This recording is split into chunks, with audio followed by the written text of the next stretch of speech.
Hello everyone. नया question हम लोग देखते हैं। और ये भी सेट 2 है 2019 एडवांस क्वेश्चन। देखिए इसमें क्या बोला गया है। इसमें ये बोला गया है एक डाइपोल है जिसका डाइपोल मोमेंट ये है।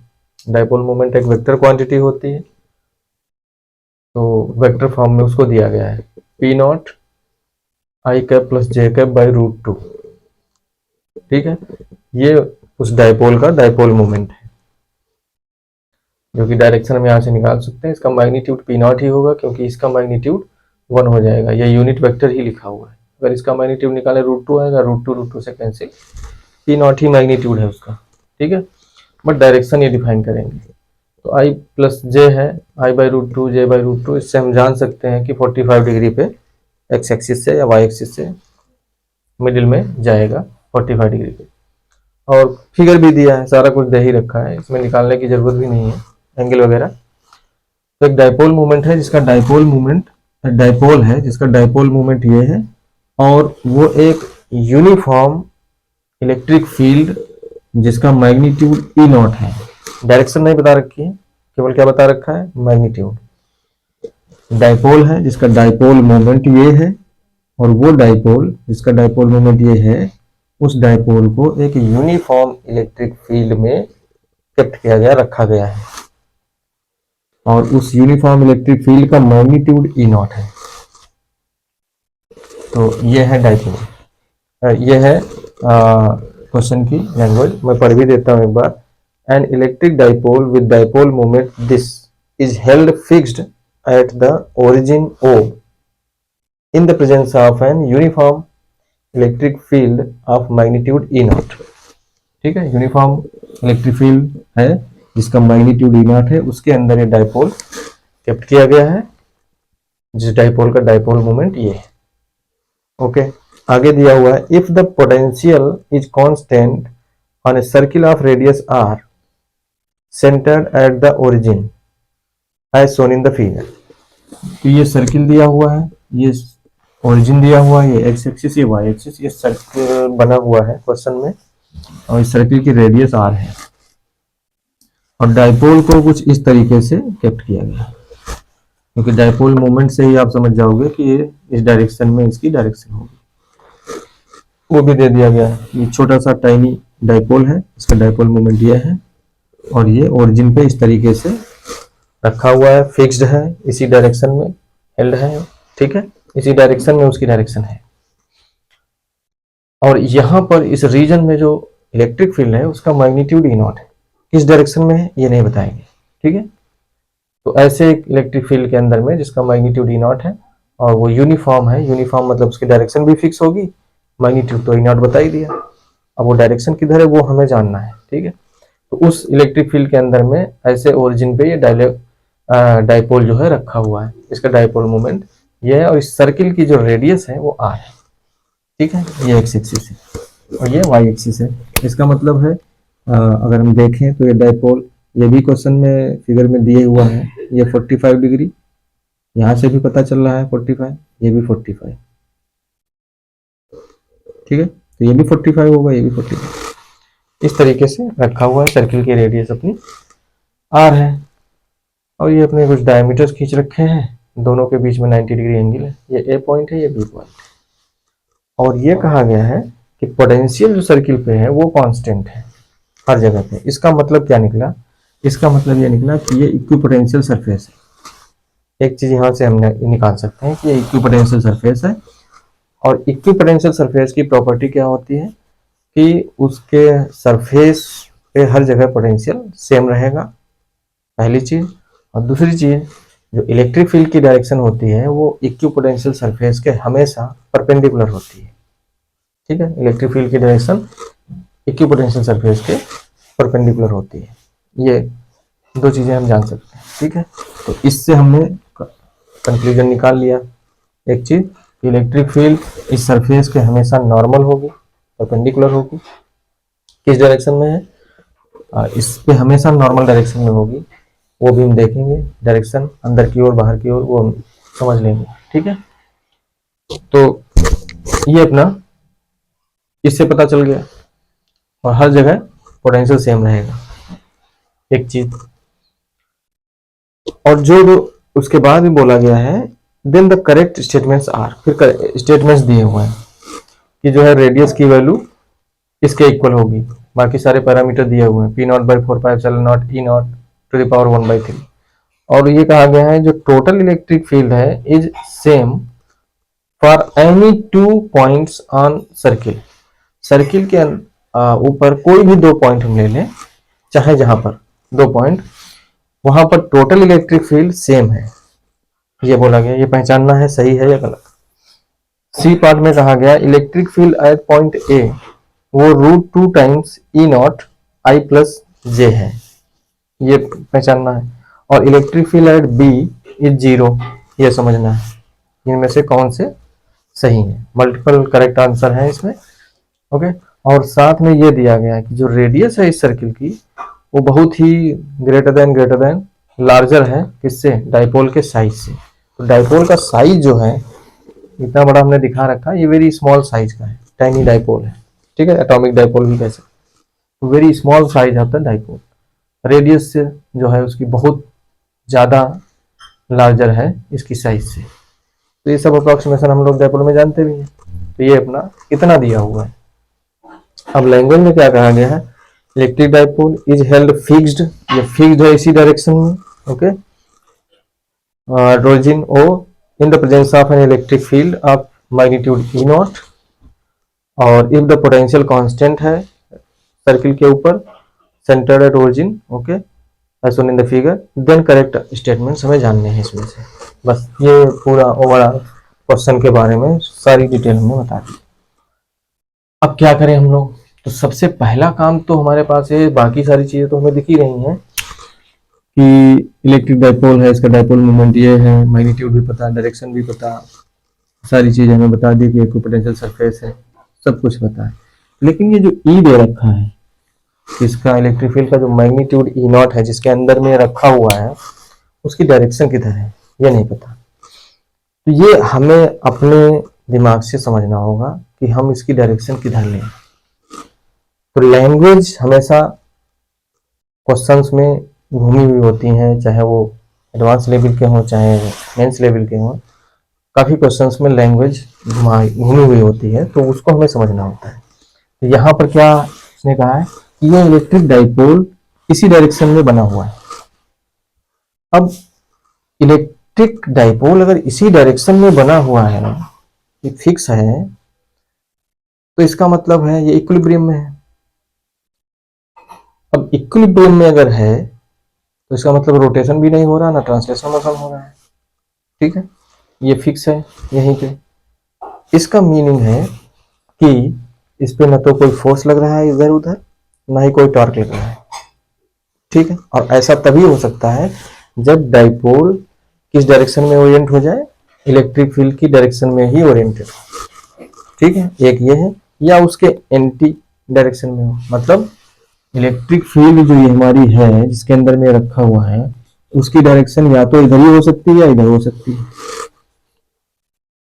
क्योंकि तभी पॉसिबल है। अगर ये यहाँ पर मान लेते माइनस क्यू है, ये प्लस क्यू है, तो इलेक्ट्रिक फील्ड की डायरेक्शन अगर इधर है तो माइनस वाले पे फोर्स इधर लगेगा, प्लस वाले पे इधर लगेगा।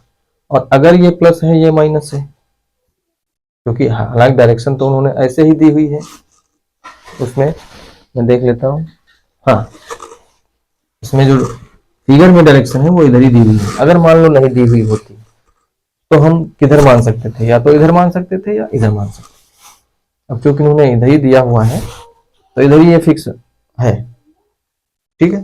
तो इसका मतलब स्टेबल इक्विलिब्रियम है। एक अनस्टेबल इक्विलिब्रियम होता है तो वहां पर भी रोटेशन नेट फोर्स 0 होगा। जैसे इधर कर दें हम तो यहाँ माइनस होगा, माइनस वाले पे फोर्स किधर लगेगा, इस तरफ को, और प्लस वाले पे फोर्स किधर लगेगा, इस तरफ को। फील्ड की डायरेक्शन इधर, फील्ड की डायरेक्शन अगर इधर हम ले लें, ठीक है, या इधर ले लें, तो फोर्स और टॉर्क 0 हो जाएगा। कहने का मतलब ये है या तो थीटा 180 डिग्री होगा या 0 होगा, दोनों ही कंडीशन हम ले सकते हैं अगर ऐसा होता है। लेकिन इसमें तो दिया हुआ है कि ये डायरेक्शन है इसकी डाइपोल की, तो इसका मतलब ये माइनस है ये प्लस है, ठीक है। अब यहां से सोचना अगर आप स्टार्ट करें तो अगर फील्ड को मैं इस डायरेक्शन में लूं, क्योंकि अगर डाइपोल कंटिन्यूअस ऐसे ही स्टेबल बना हुआ है, दैट मीन्स वो फील्ड की डायरेक्शन में ही ओरिएंटेड है। अगर उसको थोड़ा सा भी रोटेट कराओगे तो वापस फिर ऐसे ही आ जाएगा। ये स्टेबल इक्विलिब्रियम की कंडीशन है। और अगर फील्ड की इधर डायरेक्शन है और वो इस डायरेक्शन में है डाइपोल, मतलब पॉजिटिव इधर है नेगेटिव इधर है, तो डाइपोल की डायरेक्शन, डाइपोल मोमेंट की डायरेक्शन इधर हो जाएगी। ठीक है, अब डाइपोल मोमेंट की डायरेक्शन इधर है, फील्ड की डायरेक्शन इधर है, तो अब एंगल बन गया हमारा थीटा 180 डिग्री। तब भी टॉर्क अगर देखोगे तो पीई साइन थीटा होता है, तब भी जीरो टॉर्क हो गया। और अगर ऐसे रखे हैं थीटा जीरो है, जिधर फील्ड उसी तरफ डाइपोल मोमेंट, तो पीई साइन थीटा तभी भी जीरो है, टॉर्क जीरो हो गया। फोर्स की बात करते हैं, अगर फील्ड की डायरेक्शन इधर है और ये पॉजिटिव वाला इधर है, निगेटिव वाला इधर, डाइपोल मोमेंट की डायरेक्शन इधर हो गई। अब इस पे फोर्स फील्ड की डायरेक्शन में लगेगा, निगेटिव वाले पे फील्ड के अपोजिट डायरेक्शन में लगेगा, तो net force zero, Q E plus Q minus Q. ठीक है, और अगर ये इधर रखा हुआ फील्ड की डायरेक्शन में, तो पॉजिटिव वाले पे क्यू इधर लगेगा, निगेटिव वाले पे क्यू इधर लगेगा, तब भी नेट फोर्स जीरो। तो ये स्टेबल तभी रह सकता है जब या तो वो फील्ड की डायरेक्शन में हो या फील्ड की एंटी डायरेक्शन में हो। तो हम फ्री हैं फील्ड की डायरेक्शन चूज करने के लिए ई नॉट की। चाहे तो हम इस डायरेक्शन में मान लें जिस तरफ डाइपोल मोमेंट की डायरेक्शन है, चाहे तो हम इधर मान लें, दोनों से ही आंसर सेम आएगा। ठीक है, आंसर जो हमारे आ जाएंगे दोनों से ही। ओके, क्योंकि डाइपोल जो है वो फील्ड की डायरेक्शन में या फील्ड के एंटी पैरेलल डायरेक्शन में वो रह सकता है, फिक्स रह सकता है। लेकिन जब फील्ड के अपोजिट डायरेक्शन में इसको रखोगे तो स्टेबल इक्विलिब्रियम नहीं होगा, वो अनस्टेबल होगा। अगर वो थोड़ा सा भी कहीं ऐसे रोटेशन कहीं से मिल गया, उसको हल्का सा भी डिस्टर्ब हो गया, तो घूम के फटाक से फील्ड की डायरेक्शन में आ जाएगा। अगर वो एंटी पैरेलल रखा हुआ है, फील्ड इस डायरेक्शन में है, डाइपोल मोमेंट इस डायरेक्शन में है, तो ये अनस्टेबल कंडीशन है। लेकिन अगर ऐसे ही फिक्स है और थोड़ा सा भी इसको डिस्टर्ब नहीं किया जा रहा है, तो ऐसे फिक्स रहेगा। नेट फोर्स भी जीरो है, टॉर्क भी जीरो है, और इस कंडीशन में भी नेट फोर्स भी जीरो है, टॉर्क भी जीरो है, क्योंकि वो अब तो फील्ड की डायरेक्शन में ही है। थोड़ा सा भी ऐसे रोटेट कराओगे, वापस रोटेट होकर फिर ऐसे आ जाएगा। ये तो स्टेबल इक्विलिब्रियम की कंडीशन आ गई। ठीक है, इधर रोटेट कराओगे फिर ऐसे हो जाएगा। बट एंटी पैरेलल है फील्ड के डाइपोल, तो फिर थोड़ा सा अगर रोटेट हुआ तो उसी डायरेक्शन में रोटेट होते फील्ड की डायरेक्शन में आ जाएगा। तो अगर फिक्स है तो फिक्स दो ही कंडीशन में हो सकता है, या तो स्टेबल इक्विलिब्रियम की कंडीशन हो या अनस्टेबल इक्विलिब्रियम की कंडीशन हो, और उसको डिस्टर्ब नहीं किया जाए, तो इस तरीके से वो फिक्स इक्विलिब्रियम में रह सकता है। तो इसका मतलब है अगर ये फिक्स बना हुआ है तो फील्ड की डायरेक्शन या तो इसके पैरेलल होगी या इसके एंटी पैरेलल होगी। पैरेलल है तो स्टेबल इक्विलिब्रियम, एंटी पैरेलल है तो अनस्टेबल इक्विलिब्रियम। उसकी कोई बात नहीं की गई तो उसको हम लेंगे भी नहीं, तो हम कोई भी ले सकते हैं, दोनों से हमारा आंसर जो है मैच करेंगे, आएंगे, कोई दिक्कत नहीं। तो हमने क्या किया, सबसे अच्छा हम स्टेबल इक्विलिब्रियम मान लिया, वो ऐसे ही बना हुआ है। तो जिस तरफ ये डाइपोल है 100% जो इलेक्ट्रिक फील्ड है जिसमें ये रखा हुआ है उसकी डायरेक्शन भी इसी डायरेक्शन में होगी। इसका मीनिंग है ई नॉट की डायरेक्शन किधर हुई, ई नॉट की डायरेक्शन ऐसे, और ये डायरेक्शन जो है इस पे 90 डिग्री बनाएगी सरफेस के ऊपर। इलेक्ट्रिक फील्ड की डायरेक्शन कैसे होती है, perpendicular to the equipotential surface, तो वो तो अलग बात हो गई। ओके, इसका मतलब होता है कि net electric field, equipotential surface का मतलब होता है net electric field always perpendicular to the surface. Okay, ये तो एक्सटर्नल इलेक्ट्रिक फील्ड है, और ये खुद अपनी इलेक्ट्रिक फील्ड डाइपोल भी बना रहा है हर जगह पे। ठीक है, उसकी भी चर्चा करेंगे भी। तो ये तो बाहर जिस इलेक्ट्रिक फील्ड के अंदर ये रखा हुआ है उसकी डायरेक्शन हमने डिसाइड कर ली, क्योंकि ये फिक्स इसी डायरेक्शन में बना हुआ है, इससे हमने कंक्लूजन निकाल लिया। तो ई नॉट की डायरेक्शन तो ये हो गई, ये इस डायरेक्शन में ई नॉट है, जिसका मैग्नीट्यूड ई नॉट है, डायरेक्शन ये है। ओके, अब ये चूंकि यूनिफॉर्म है तो ये पूरे रीजन में ई नॉट की डायरेक्शन यही रहेगी हर जगह। चाहे हम यहाँ बात करें, चाहे यहाँ बात करें, चाहे यहाँ बात करें, चाहे यहाँ बात करें, हर जगह ऐसे ही रहेगी इसी डायरेक्शन में, क्योंकि मैग्नीट्यूड डायरेक्शन दोनों फिक्स होने चाहिए तभी यूनिफॉर्म हो सकती है, और यूनिफॉर्म क्वेश्चन में बोला गया है। तो अगर हम कहें कि यहाँ पर किधर है, तो यहाँ पर भी ऐसे ही होगी। ये देखो यहाँ से यहाँ तक कितना है 90 डिग्री, ऐसे जा रहे, तो ये भी क्या होगा 90, इसका मतलब ये टेंजेंट बनेगी। यहाँ पर फील्ड ये ई नॉट है, ये ई नॉट है, यहाँ पर कैसे होगी, यहाँ पर भी ऐसे होगी, ये ई नॉट, यहाँ पर कैसे होगी, तो यहाँ पर भी ऐसे होगी, ये ई नॉट है, यहाँ पर कैसे होगी, यहाँ पर ऐसे होगी। तो हर प्लेस पे, ठीक है, इस पूरे रीजन में ई नॉट की डायरेक्शन और मैग्नीट्यूड फिक्स हो गया, क्योंकि ये यूनिफॉर्म हर प्लेस पे, सरफेस के हर पॉइंट पे इस तरफ। ओके, एक चीज डिसाइड हो गई। अब इक्विपोटेंशियल सरफेस की प्रॉपर्टी क्या है? इक्विपोटेंशियल सरफेस की प्रॉपर्टी है कि net electric field always perpendicular to the equipotential surface. तो इलेक्ट्रिक फील्ड हमेशा इस सरफेस के, ये यहाँ पर सर्किल कहा गया है, इस सर्किल के हर एक पॉइंट पे 90 डिग्री पे होगी नेट इलेक्ट्रिक फील्ड। इसका मतलब टेंजेंशियल डायरेक्शन में कोई भी इलेक्ट्रिक फील्ड नहीं होगी। टेंजेंशियल डायरेक्शन में जो भी कंपोनेंट होंगे वो जीरो हो जाएंगे। कहने का मतलब है the electric field, net electric field on the equipotential surface, ये इक्विपोटेंशियल सरफेस की वो है, डेफिनेशन भी कह सकते हैं, और उसकी प्रॉपर्टीज हैं ये, ठीक है, प्रॉपर्टीज है इक्विपोटेंशियल सरफेस की। The net electric field at the equipotential surface always perpendicular to the equipotential surface. तो टेंजेंशियल डायरेक्शन में कोई इलेक्ट्रिक फील्ड नहीं होगी, जीरो होगी हर पॉइंट पे, ठीक है। तो ये तो हो गई ई नॉट। अब डाइपोल खुद अपनी इलेक्ट्रिक फील्ड भी बनाता है। तो ये डाइपोल यहाँ पर इसका सेंटर है, ये एक्सियल लाइन हो गई, तो यहाँ पर एक इलेक्ट्रिक फील्ड डाइपोल की होगी, और वो उसकी डायरेक्शन क्या होगी, जो डाइपोल मोमेंट की डायरेक्शन है उधर ही होती है, ये हम लोग जानते हैं। तो इसको हमने ईडी कह दिया। ईडी की डायरेक्शन भी किधर होगी, इसी डायरेक्शन में होगी। ये डाइपोल की इलेक्ट्रिक फील्ड होगी। लेकिन आप जानते हो डाइपोल के इक्वेटोरियल पॉइंट पे, ये तो इक्वेटोरियल पॉइंट हो गया क्योंकि यहाँ से 45 ये 90 डिग्री बन गया, तो ये डाइपोल है और ये इक्वेटोरियल लाइन है।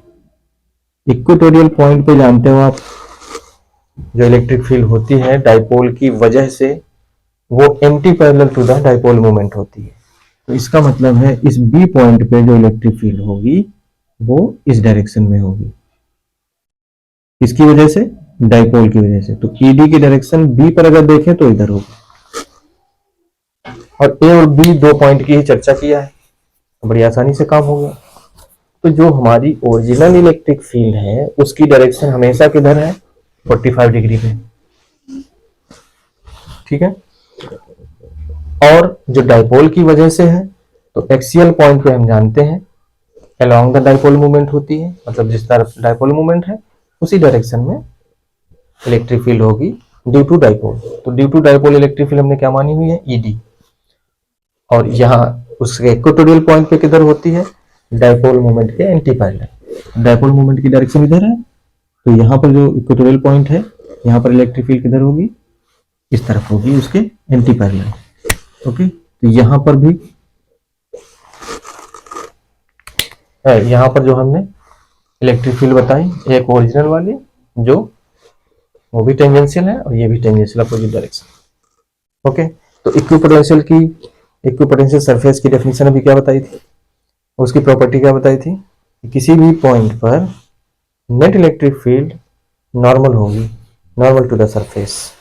ओके, तो इसका मतलब क्या हो गया, इसका मतलब ये हो गया कि टेंजेंशियल कंपोनेंट जीरो होना चाहिए, मतलब टेंजेंशियल डायरेक्शन में नेट इलेक्ट्रिक फील्ड किसी भी पॉइंट पे जीरो होनी चाहिए, केवल नॉर्मली, केवल परपेंडिकुलर टू द सरफेस ही इलेक्ट्रिक फील्ड प्रेजेंट होगी।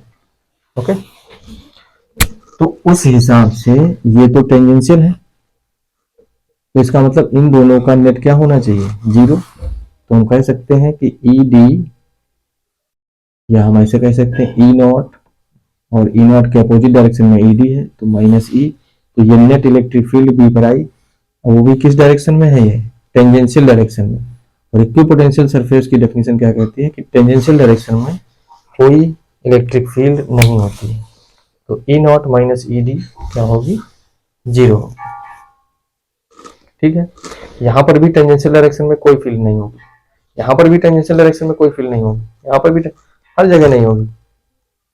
तो हमारा काम केवल ए और बी पे है, ए और बी पे बात की गई, तो ए और बी पर हम देख लेंगे, बाकी जगह हम भूल जाएंगे। अब नॉर्मल डायरेक्शन में कितनी है क्या है उससे हमको कोई मतलब नहीं। अब देखते हैं,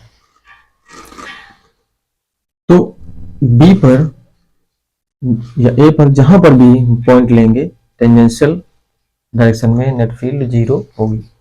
ओके, नॉर्मल डायरेक्शन में नेट फील्ड बस नॉर्मल डायरेक्शन में ही होगी, हमेशा परपेंडिकुलर टू द सरफेस या इस सर्किल। ओके, तो इससे हमारा बड़ा इंपॉर्टेंट चीज निकल गई। देखो, तो E D is equal to क्या बन गया, डायपोल की वजह से जो आई इलेक्ट्रिक फील्ड वो कितनी बन गई, ई नॉट के बराबर। ठीक है, ये ई नॉट हो गई। इसका मतलब है net electric field at B, net electric field at B क्या होनी चाहिए, 0। ये net electric field at B ही लिखी है, यही पूछा गया है आपको शायद लैंग्वेज में। Total electric field at point B is E B is equal to 0 ऐसे लिखा हुआ है। तो ये तो सही हो गया ऑप्शन अपना। ठीक है, क्योंकि दो ही फील्ड हैं, फिर से सुनिए, दो ही फील्ड हैं। एक हमारी ओरिजिनल फील्ड जिसमें ये रखा हुआ है वो यूनिफॉर्म है, उसको मैंने डिसाइड कर लिया कि इधर की डायरेक्शन में हो। ठीक है, दूसरी फील्ड ये अपना क्रिएट कर रहा है, तो यहाँ पर दो ही फील्ड बनी, एक ओरिजिनल फील्ड ई नॉट और एक डाइपोल की वजह से ई डी इस तरफ, दोनों अपोजिट डायरेक्शन में है। तो नेट कितना हो जाएगा, E naught minus E D, और यही E naught minus E D ही क्या है, net electric field at B. ठीक है, E naught minus E D ही क्या है, net electric field at B, dipole की वजह से ई डी और ओरिजिनल वाली ई नॉट।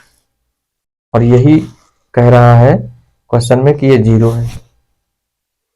तो net electric field at B ये है, और due to the property of equipotential surface tangential direction में नेट फील्ड 0 होती है, और बी पर नेट फील्ड टेंजेंशियल डायरेक्शन में ही है, तो ये क्या हो जाएगी, 0।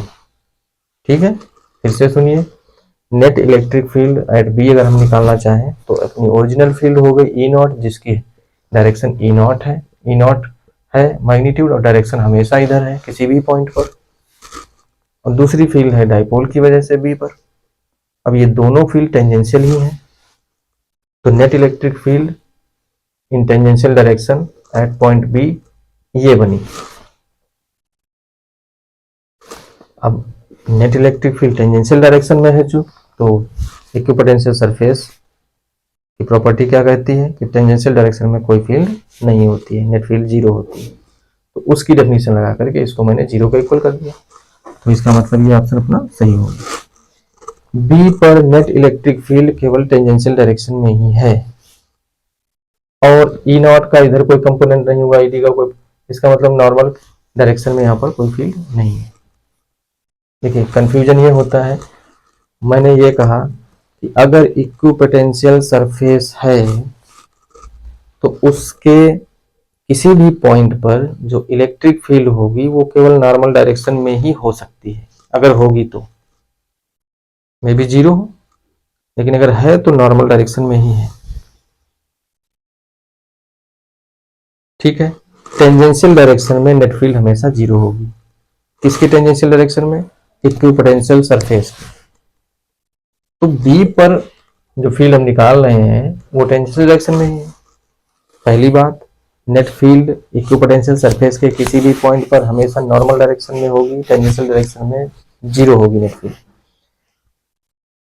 और नॉर्मल डायरेक्शन में ही होगी, अगर होगी तो, नहीं है कोई दिक्कत नहीं, है तो नॉर्मल ही डायरेक्शन में होगी,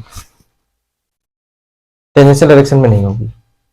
ये मीनिंग है इक्विपोटेंशियल सरफेस का, की प्रॉपर्टी का। ओके, तो यहां पर इन दोनों फील्ड का इनके परपेंडिकुलर डायरेक्शन में तो कोई कंपोनेंट होगा नहीं, किसी भी वेक्टर का उसके परपेंडिकुलर डायरेक्शन में कोई कंपोनेंट नहीं होता। ठीक है, तो इसका मतलब जो भी फील्ड ले दे के थी वो यही थी, और वो भी टेंजेंशियल डायरेक्शन में है। तो नेट जो फील्ड बनी बी पर वो है किधर, टेंजेंशियल डायरेक्शन में। और इक्विपोटेंशियल सरफेस की डेफिनेशन क्या कहती है, इक्विपोटेंशियल सरफेस की प्रॉपर्टी क्या कहती है कि टेंजेंशियल डायरेक्शन में नेट फील्ड जीरो होती है, और बी पर केवल टेंजेंशियल डायरेक्शन में ही नेट फील्ड है, तो वो जीरो हो गई, वो जीरो होनी चाहिए according to the equipotential surface, property of equipotential surface. तो ये ऑप्शन अपना हो गया सही, बी पर नेट फील्ड जीरो हो गई, इधर कोई फील्ड नहीं, नेट फील्ड ही जीरो, क्योंकि इन दोनों का कोई कंपोनेंट इधर नहीं जाएगा। अब चर्चा करते हैं यहां पर। ठीक है, तो देखिए ये ईडी अलग है, ये ईडी अलग है, इसको मैं ईडी डैश कह देता हूं, ईडी डैश। ये electric field due to dipole at the equatorial point and this electric field due to dipole at the axial point. ठीक है, तो एक्सियल पॉइंट पे फार्मूला अलग होता है और इक्वेटोरियल पॉइंट पे अलग होता है। ये देखो इसका फार्मूला क्या होता है, ये होता है K P by R cube, के और पी, के पी, पी का मतलब डाइपोल मोमेंट का मैग्नीट्यूड लिखना है, और डाइपोल मोमेंट का मैग्नीट्यूड निकालो तो इसका मैग्नीट्यूड अंडर रूट 2 आएगा, कैसे हो जाएगा, पी नॉट ही आएगा। तो के पी नॉट अपॉन यहां से जो भी डिस्टेंस है वो रेडियस के बराबर है, तो आर क्यू, ये K P not by R cube. K क्या है यहाँ पर 1 पाई 4 पाई एप्सिलॉन नॉट, और पी बाई आर क्यू। जबकि एक्सियल पॉइंट पर जो इलेक्ट्रिक फील्ड होती है ड्यू टू डाइपोल वो कितनी होती है, 2 के पी, पी को यहाँ लिखेंगे P naught upon R cube, यहाँ से भी डिस्टेंस कितनी है, रेडियस के बराबर। तो यहाँ पर ईडी है, यहाँ पर ईडी डैश है। ठीक है, तो ED dash is equal to E naught हो गया। ओके, तो कहानी यहाँ तक समझ में आनी चाहिए, इक्विपोटेंशियल सरफेस को कैसे यूटिलाइज किया गया है और इसकी डायरेक्शन फिक्स है, उस चीज को कैसे यूटिलाइज किया गया है। ओके, उसकी प्रॉपर्टीज हमें पता होनी चाहिए। तो बी की कहानी तो खत्म हो गई, ये सही हो गया। अब ए पर आते हैं, ए पर कितनी फील्ड होगी, तो ए पर जो फील्ड है, जो ओरिजिनल फील्ड है ई नॉट भी इधर ही है और ईडी भी इधर ही है, तो नेट फील्ड ए पर कितनी आ जाएगी, ए पर ए फील्ड आ जाएगी ये ED plus E A, ED plus E not. ठीक है, अब ईडी को कैसे लिखेंगे, 2 K P not by R cube, 2 K P not by R cube plus E not. और यहां से देखिए ईडी डैश किसके इक्वल है, ई नॉट के। ठीक है, और ईडी डैश का फार्मूला क्या होगा यहाँ, K P not by R cube. ठीक है, और ये है किसके इक्वल, ईडी डैश ई नॉट के। तो कहने का मतलब ये किसका है, ई नॉट। तो K P not by R cube क्या लिख सकते हो, E naught. K P not by R cube क्या लिख सकते हो, K P not by R cube क्या लिख सकते हैं, ई नॉट। तो 2 ई नॉट कितना आ जाएगा, 3 ई नॉट। और डायरेक्शन किधर है, इस डायरेक्शन में। तो विद डायरेक्शन अगर लिखना है तो हम कैसे लिखेंगे, ई ए, वेक्टर फॉर्म में अगर लिखना है तो E at A is equal to 3 E not, और यहां लिखेंगे I cap plus J cap by root 2, क्योंकि इस डायरेक्शन में यूनिट वेक्टर क्या होगा, यही होगा। आप निकाल के देख सकते हैं। ठीक है, इसको हम ऐसे परपेंडिकुलर डालें, ऐसे करें तो यूनिट वेक्टर निकल के आ जाएगा। ये आ जाएगा आर cos 45, आर sin 45, और फिर आर से डिवाइड कर देंगे तो उससे हमारा ये मिल जाएगा। ठीक है, आई प्लस जे बाई रूट 2। अब मैग्नीट्यूड निकाल के देख लो आप, इसका मैग्नीट्यूड क्या हो जाएगा 1, तो केवल 3 ई नॉट आ जाएगा। तो ये अपना कितना आ गया फिर, 3 by root 2 E naught bracket I cap plus J cap, जबकि आंसर में क्या है, root 2 E not I cap plus J cap. E not I cap plus J cap तो मिल रहा है, बट रूट 2 नहीं है, उसकी जगह 3 बाई रूट 2 है, तो ये तो अपना आंसर गलत है। ठीक है, यहाँ पर नेट इलेक्ट्रिक फील्ड किस डायरेक्शन में है, नॉर्मल डायरेक्शन में होनी भी चाहिए, टेंजेंशियल डायरेक्शन में कोई कंपोनेंट जीरो। यहाँ पर केवल टेंजेंशियल डायरेक्शन में वो 0 होना चाहिए बाय डेफिनेशन, नॉर्मल में कुछ नहीं है। ठीक है, अब बस ये ए और बी के 2 पॉइंट की बात हो रही थी। अब इसकी बात करते हैं। इसने कहा कि टोटल जो इलेक्ट्रिक फील्ड है किन्हीं भी 2 पॉइंट पे, कोई भी 2 पॉइंट चूज कर लो, तो हम ए और बी ही ले लेते हैं, हमने तो 2 पर एनालिसिस कर ही चुके हैं। 2 पॉइंट्स ऑन सर्किल, तो E T is same for any 2 point, मतलब टोटल इलेक्ट्रिक फील्ड सेम होगी, ऐसा बोला किसी भी 2 पॉइंट पे। तो यहाँ पर देखिए, यहाँ पर तो नेट इलेक्ट्रिक फील्ड 0 है और यहाँ पर इलेक्ट्रिक फील्ड इतनी है, सेम तो नहीं है। तो किन्हीं भी 2 पॉइंट पे सेम नहीं होगी, कहीं भी 2 पॉइंट ले सकते हो, तो ये भी क्या हो गया, गलत। अब आते हैं इसको, r is equal to this, तो ये हमारा इसी से निकल जाएगा दिस, क्योंकि ई डी डैश की वैल्यू क्या है, K P not by R cube, रख दीजिए यहाँ K P not by R cube. ठीक है, K P not by R cube किसके बराबर है, ई नॉट के। बस यहीं से अपना आर की वैल्यू आ जाएगी। तो आर की वैल्यू क्या आ जाएगी, R is equal, R cube is equal to K P not by E not, E not को इधर ले आए, आर क्यूब को इधर ले आए।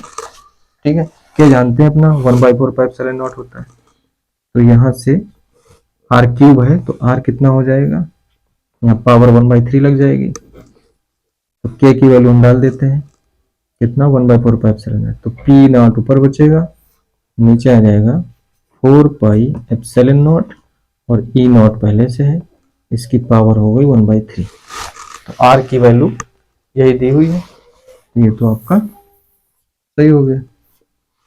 इसका मतलब 1 और 4 ऑप्शंस आर करेक्ट।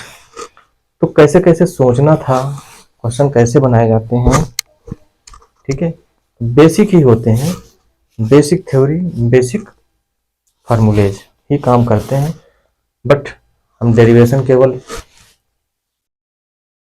ऐसे ही नहीं करते हैं, उनको याद भी रखना होता है। वो याद तभी रहते हैं जब आप जितने ज़्यादा से ज़्यादा क्वेश्चन करेंगे और उतने ज़्यादा पैटर्न बनेंगे, आप फार्मूले भी याद रहेंगे और फार्मूलों के पीछे की कहानी भी याद रहेगी, और थ्योरी भी यूज होती है। अब पूरी थ्योरी अच्छे से क्लियर है तभी आप ब्रेक कर पाओगे। इक्विपोटेंशियल सरफेस की पूरी कहानी पता होनी चाहिए, और स्टेबल अनस्टेबल इक्विलिब्रियम, ये सारी चीज़ें हमने यहाँ पर यूटिलाइज करके दिखाई, तब जाके हमें ई नॉट की डायरेक्शन मिली। बाकी आगे करते हैं। Thank you.